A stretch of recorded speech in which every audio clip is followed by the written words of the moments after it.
Vous écoutez Procrastination, saison 6, épisode 5, lire quand on écrit. Un podcast sur l'écriture en 15 minutes. Parce que vous avez autre chose à faire et qu'on n'a pas la science incluse. Avec les voix de Mélanie Fazi, Estelle Fay et Lionel Delous.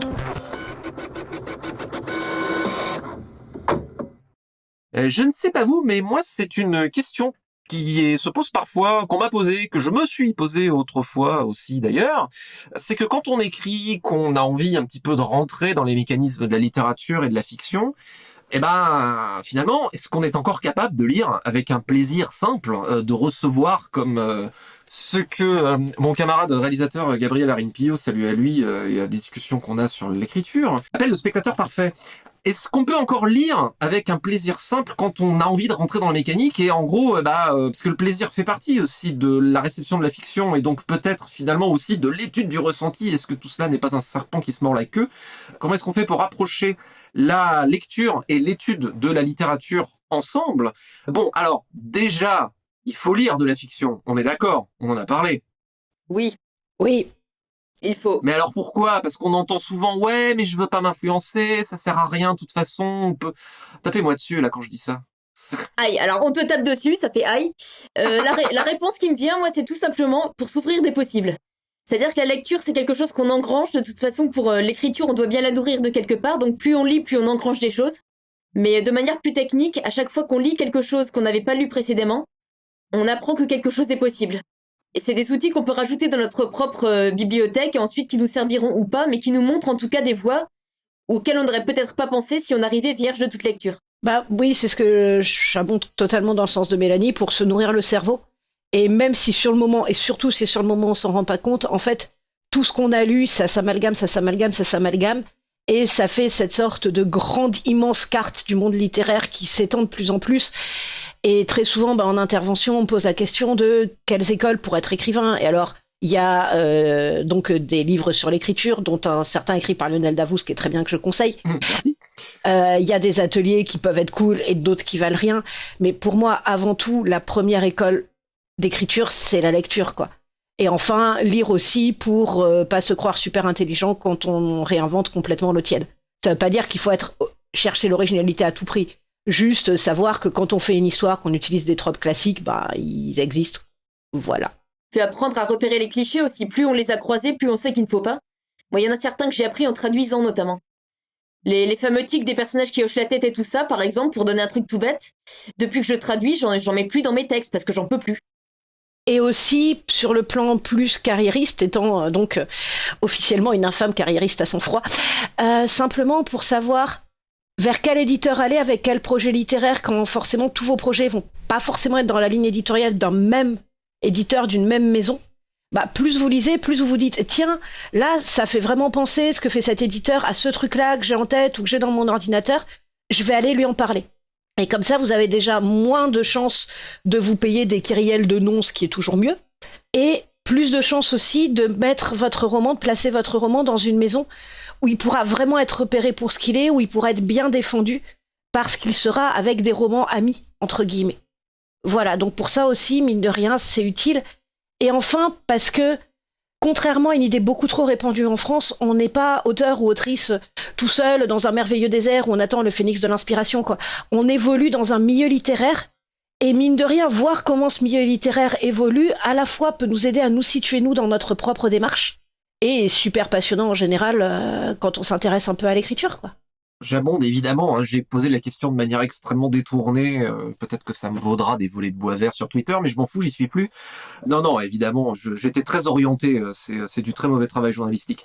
Je suis évidemment entièrement d'accord avec vous, j'ajouterais, mais c'est passé sous silence, bien sûr, je sais que vous le pensez aussi, j'ajouterais aussi tout simplement la notion de plaisir pur, c'est que en fait, c'est l'art qu'on pratique, c'est l'art qui prend du temps aussi, et un certain travail. Si on n'aime pas se retrouver avec sa page et des mots et des phrases, etc., déjà, si on n'aime pas lire, il me paraît étrange de vouloir pratiquer un art qu'on n'aime pas, en fait. Alors après, la littérature, c'est très vaste. Il y a des tas de gens qui disent « Ouais, moi, j'aime pas lire ». Il y a des tas de gens, je pense, qui se disent qu'ils ou elles n'aiment pas lire, mais peut-être parce que simplement sont pas entrés avec le bouquin qui leur a allumé le feu, pardon, excusez-moi, je m'auto-carton rouge. ça simplement veut dire qu'il faut brasser large, chercher la curiosité, et ben tout simplement, là aussi, on le reçoit avec, là encore, la lecture, le fait d'ouvrir ses horizons. On a tout à fait le droit de pas aimer des trucs. J'aimerais même dire, quand on écrit, c'est presque précieux de pas aimer des trucs, parce que ça l'est autant que d'aimer faire des trucs, parce que ça cartographie. J'aime beaucoup ton image, Estelle, de cartographie.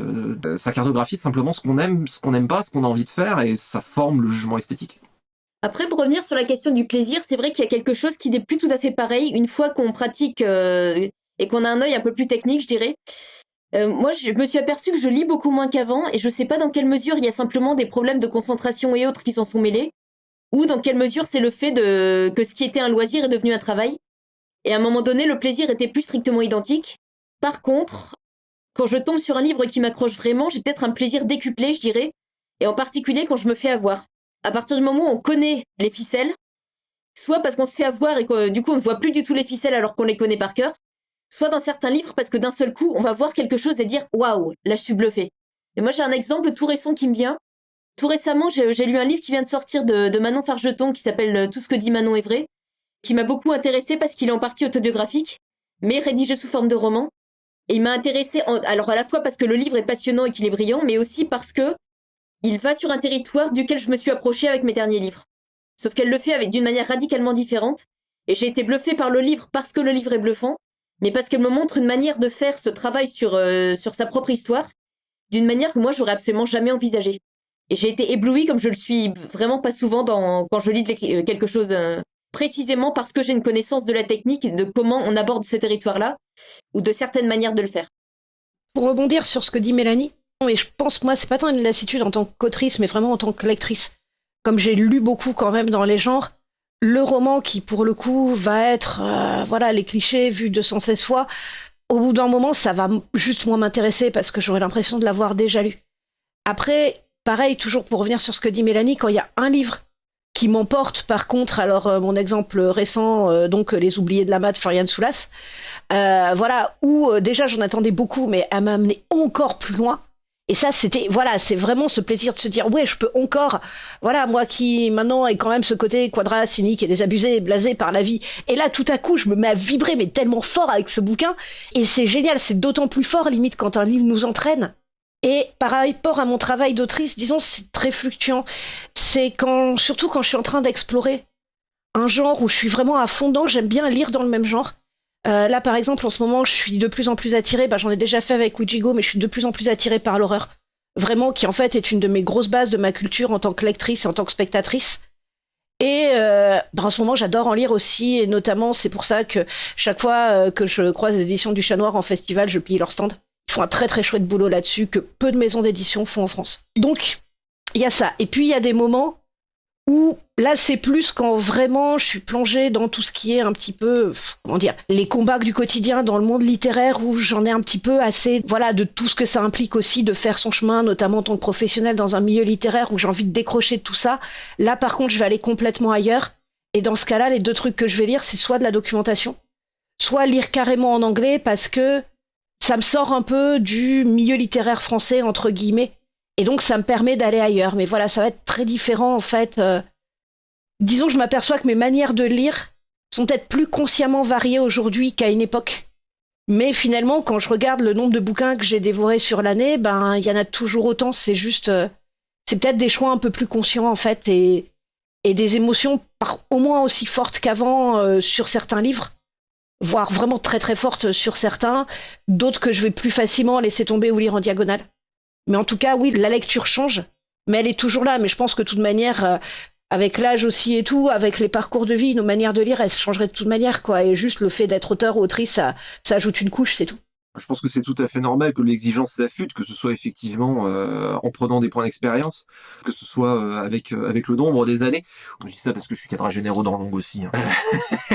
Où ça me paraît mécanique, le fait où on travaille ce domaine, on l'affûte, on est curieuse et on le creuse beaucoup.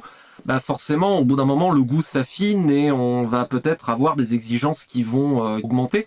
Je me retrouve beaucoup dans ce que vous dites toutes les deux. Voilà, j'avoue, j'ai eu une grosse période assez longue de difficulté en fait à lire, en fait à force de, je pense aussi flirter avec un peu le burn-out. Donc j'avoue que le soir, après avoir passé la journée dans du texte, c'était pas forcément mon premier truc en me disant que j'allais m'y remettre. Mais je m'y suis remis avec grand plaisir et en me disant mais c'est vachement bien en fait. Pourquoi j'ai arrêté si longtemps? Moi j'avais cette crainte là qu'on entend des fois il y a des années en me disant là mais à force de regarder la technique, est-ce que je vais continuer à apprécier le truc? Et en fait, j'ai eu un peu cette période-là, mais à force de continuer à bosser le truc, j'ai l'impression d'avoir franchi le seuil aussi, quoi, où maintenant j'ai vraiment la possibilité de lire du bouquin complètement popcorn, du entre guillemets plaisir coupable, qui est une expression que j'aime pas, parce que si c'est du plaisir, il n'y a pas vraiment de plaisir coupable. En termes artistiques, on est d'accord, en me disant, oh là là, c'est vraiment pas évolué, mais qu'est-ce que c'est rigolo, et je m'en fous, c'est pas grave, voilà. Et aussi, le côté, des fois, dans l'aspect technique, de me dire, ah, c'est plaisant, et aussi, ah la vache, qu'est-ce que c'est malin. Quand on se pose ces questions-là, hein, je sais que ça fait partie de mes marottes, je m'en excuse, le truc où je reviens toujours, c'est de se dire, comment est-ce qu'un musicienne, considérerait le truc? Et je pense qu'on est capable de prendre son pied sur un morceau pop quand on est musicien pro, comme sur l'exécution absolument irréprochable d'un solo de Guitar Hero. Donc c'est pas incompatible du tout. Les capacités entre guillemets de le lire dans la matrice, avec l'expérience, ça gâche pas le plaisir et ça l'affine. Et aussi, ça permet d'en trouver ailleurs en se disant j'aurais peut-être reçu tel truc vachement techniquement bien foutu sans m'en rendre compte en ayant moins d'expérience, mais là non seulement je le reçois et en plus je vois comment c'est fait et ah la vache qu'est-ce que c'est bien fait, c'est cool.